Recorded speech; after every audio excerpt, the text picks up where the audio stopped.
Margo, we found a footprint near the path. Yost and Harkness are making a plaster cast. Okay, tell him to be very, very careful. We need it crystal clear, all right? Understood? All right, yes, understood. Fine. What are you doing here? I issued the pass. Without asking me?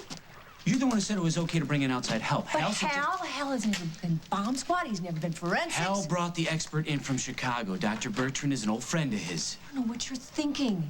His wife was the victim here. He shouldn't be here at all. He promised he'd be on his best behavior, Oh, well, Margo. then fine. I'm sorry about the other day, Margo. I was out of line. So who's this genius you're bringing in from Chicago? That would be me. Thanks for the endorsement. We haven't even met. Bertie, this is Chief of Detectives, Margo Hughes. Hi. And Detective Jack Snyder. Hi.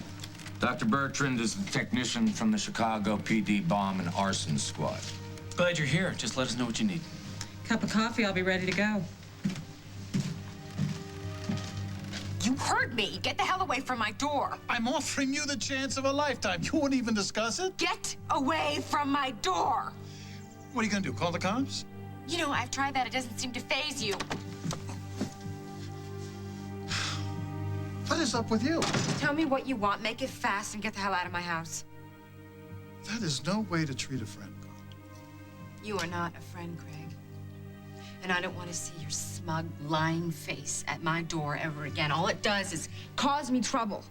Trouble with Jack and trouble with Hal, gunshot wounds, tabloid exposés. Tabloid exposés? The article in The Intruder about Jack and me?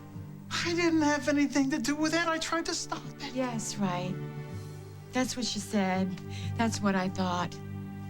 Until Emily spilled the beans on you.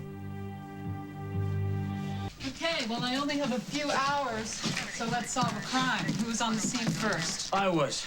Before the explosion, I heard the victim exchange words with someone, probably her assailant. What words? I couldn't make them out exactly, but she seemed to recognize whoever it was. Then there was the explosion, and I heard the victim screaming. When I entered the scene, there were pockets of flame. Barbara was in the middle of it. You were FBI, right? Mm-hmm. Yeah, Hal told me. So obviously you're familiar with Explosives 101. What do you make of this? Well, when I saw the glass fragments, I immediately thought it was a Molotov cocktail, but now I'm not too convinced. The blast was too powerful, too contained.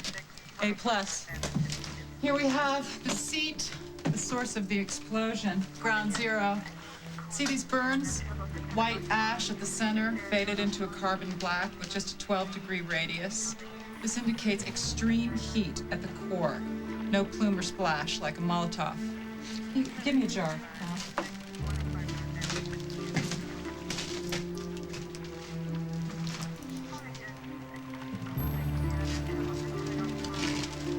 Well, say hello to your basic time bomb.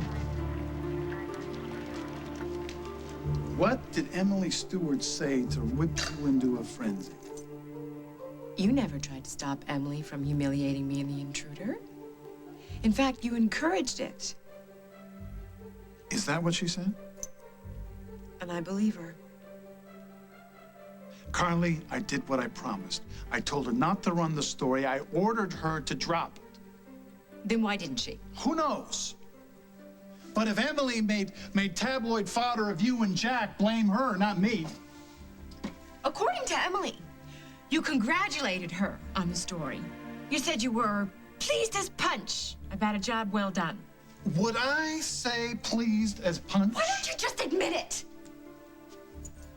How are you so sure she was telling the truth? Because when Emily lies, she smiles and turns her head to one side. But this morning when I had my little chat with her, she looked me directly in the eye, sober as a judge.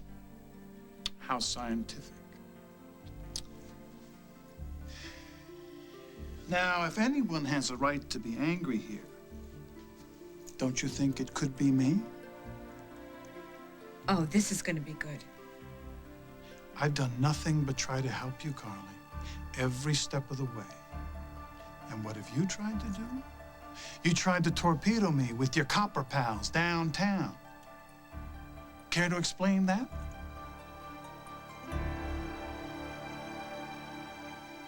It's hard to miss a Molotov cocktail when someone is about to lob it at you.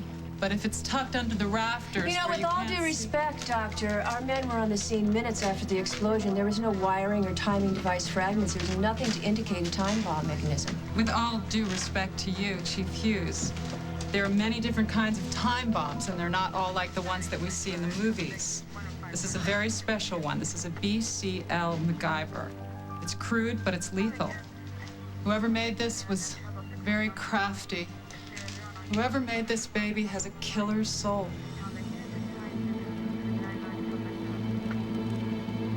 Do I have to remind you that my sister is the new chief of detectives, and apparently what you told Jack was dutifully relayed to his boss? What did I tell Jack? Nothing. Well, apparently you put some incriminating words in my mouth. Something about wanting to kill my wife. Yeah, well, what I said was not meant to incriminate you at all. Actually, it was meant to do the opposite.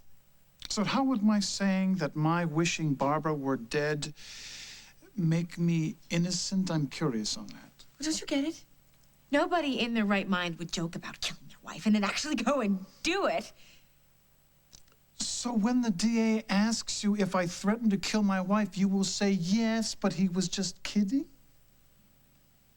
So what would you like me to do, apologize? That would be a first. Don't hold your breath. I won't. Craig, I've got to tell you, you have worn out your welcome here, you know? It's time to barge out. We have disappointed one another for like the umpteenth time, right? And maybe that's just one time too many for a friendship that's been, let's just face it, rocky from the start. You're sounding the death knell on our friendship so soon? Well, I wouldn't joke about death knells if I were you, not with your wife in a coma, I might tell Jack. Okay, look. Maybe you didn't use the best judgment, but I do believe you when you say you had the best of intentions when you told Jack about. Whew. Craig the magnanimous. And you should believe that I had the best of intentions when I told Emily I was pleased as punch. Oh, you. So you did say it. Well, maybe. You let her royally smear me in her newspaper, and you say you did it with the best intentions? What were they, might I ask? I wanted to cause so much trouble for you and Jack that you'd split up for good.